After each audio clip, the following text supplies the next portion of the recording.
Depuis des siècles, l'Afrique transmet son histoire à travers les récits des anciens, les chants des griots et les traditions qui traversent les générations. Lorsque l'on évoque les grandes figures du continent, les noms des rois et des guerriers reviennent souvent. Pourtant, de nombreuses femmes ont également marqué l'histoire africaine par leur courage, leur intelligence et leur détermination. Aujourd'hui, dans Histoires et cultures, nous partons à la découverte de 10 femmes africaines dont l'héritage continue d'inspirer le continent.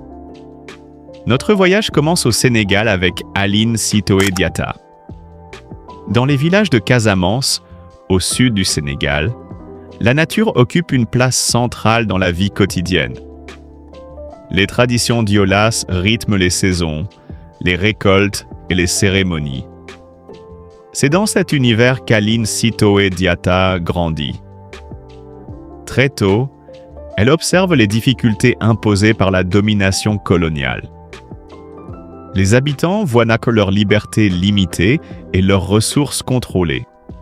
Refusant l'injustice, Aline encourage son peuple à préserver sa dignité et sa culture. Sa parole attire des foules de plus en plus nombreuses. Dans les villages, son nom commence à circuler. Les autorités coloniales s'inquiètent de son influence et décident finalement de l'arrêter. Même loin de sa terre natale, son souvenir reste vivant. Aujourd'hui encore, elle demeure l'un des plus grands symboles de résistance du Sénégal. Quittons maintenant la Casamance pour rejoindre le Ghana. À la fin du XIXe siècle, le puissant royaume Ashanti fait face à la pression britannique. Beaucoup craignent une guerre perdue d'avance. Mais une femme refuse d'abandonner. Cette femme s'appelle Yaa Asantewaa. Dans la culture Ashanti, les reines-mères jouent un rôle important dans la vie politique. Yaa Asantewaa utilise cette position pour défendre son peuple. Lorsqu'elle voit certains chefs hésiter, elle prononce un discours devenu célèbre. Elle affirme que si les hommes refusent de combattre, les femmes prendront elles-mêmes les armes. Son courage inspire tout un royaume.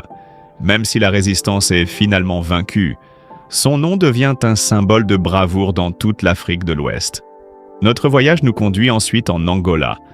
Au XVIIe siècle, les royaumes africains doivent faire face à de nombreux défis. Parmi eux se trouve la reine Nzinga. Intelligente et déterminée, elle comprend rapidement que la survie de son peuple dépend autant de la diplomatie que du courage militaire. Les récits racontent qu'elle savait négocier avec ses adversaires, tout en préparant la défense de son royaume. Son habileté impressionne même ses ennemis. Pendant plusieurs décennies, elle protège l'indépendance de son peuple. Aujourd'hui encore, son histoire est racontée dans de nombreuses écoles africaines. Direction maintenant le Kenya. Dans plusieurs cultures africaines, la terre représente bien plus qu'une simple ressource. Elle est liée à l'identité, aux ancêtres et à l'avenir des générations futures. Wangari Maathai comprend parfaitement cette réalité. En observant la disparition progressive des forêts, elle décide d'agir. Avec d'autres femmes, elle lance un mouvement de plantation d'arbres. Ce geste simple se transforme rapidement en une immense initiative populaire. Des millions d'arbres sont plantés à travers le pays. Son engagement montre qu'il est possible de protéger la nature tout en améliorant la vie des populations. En 2004, elle devient la première femme africaine à recevoir le prix Nobel de la paix. Terminons cette première partie au Libéria. Après plusieurs années de conflits, le pays traverse une période extrêmement difficile. Beaucoup ont perdu espoir. C'est alors qu'Ellen Johnson Sirleaf décide de se présenter à la présidence. Son parcours inspire de nombreuses femmes africaines. En 2006, elle devient la première femme élue démocratiquement à la tête d'un État africain. Son arrivée au pouvoir représente un moment historique pour le continent. À travers son leadership, elle participe à la reconstruction du Libéria et redonne confiance à une population marquée par les épreuves. Mais l'histoire ne s'arrête pas là. Poursuivons notre voyage en Afrique du Sud avec une femme dont la voix est devenue celle de tout un continent. Miriam Makeba. Dans les quartiers populaires de Johannesburg, la musique accompagne chaque moment de la vie. Les chants racontent les joies, les peines et les espoirs des familles. C'est dans cet univers que grandit Miriam Makeba. Très tôt, elle découvre son talent pour le chant. Sa voix puissante et émouvante touche tous ceux qui l'écoutent. Mais à cette époque, l'Afrique du Sud vit sous le régime de l'apartheid. Les injustices sont nombreuses et les libertés limitées. Miriam décide alors d'utiliser sa musique comme une arme pacifique. À travers ses chansons, elle fait connaître la culture africaine au monde entier, tout en dénonçant les souffrances de son peuple. Même lorsqu'elle est contrainte de vivre loin de son pays, elle reste fidèle à ses racines. Surnommée Mama Africa, elle devient l'une des plus grandes artistes africaines de l'histoire.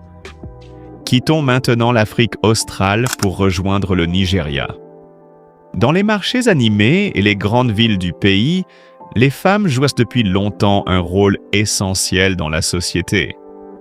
Pourtant, elles disposent de peu de droits politiques. Funmilayo Ransome Kuti refuse cette situation. Enseignante et militante, elle consacre sa vie à défendre les droits des femmes.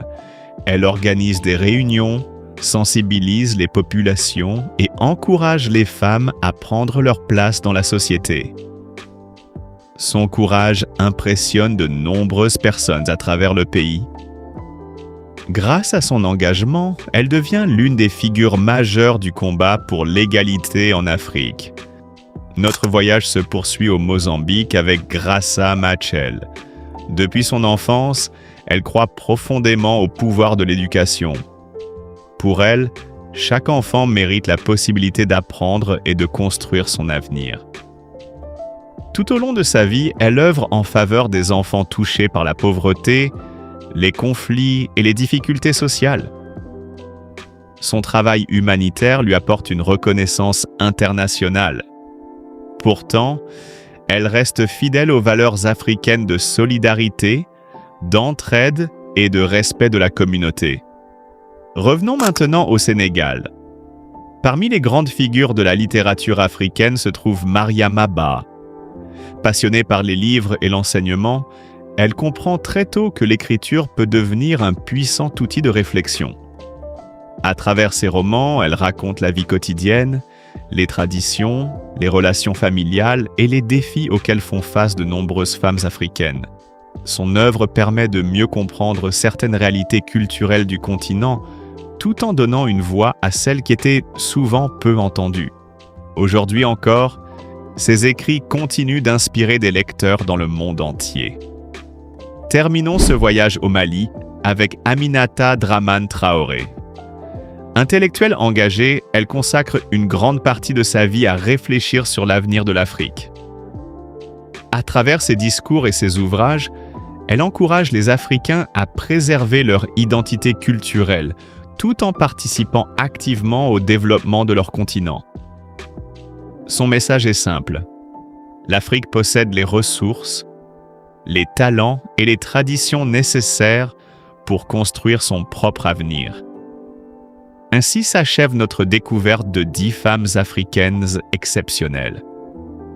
De la Casamance aux plaines du Kenya, des royaumes du Ghana aux villes d'Afrique du Sud, leurs histoires témoignent de la richesse culturelle du continent. Leurs combats, leurs rêves et leurs réalisations continuent d'inspirer les nouvelles générations. Comme les griots transmettaient autrefois la mémoire des ancêtres, leurs noms continuent aujourd'hui de voyager à travers le temps. Car l'histoire de l'Afrique est aussi l'histoire de ces femmes. Des femmes qui ont osé agir, défendre leur peuple et préserver leur culture malgré les obstacles. Et tant que leurs récits seront racontés, leur héritage continuera de vivre dans le cœur des Africains.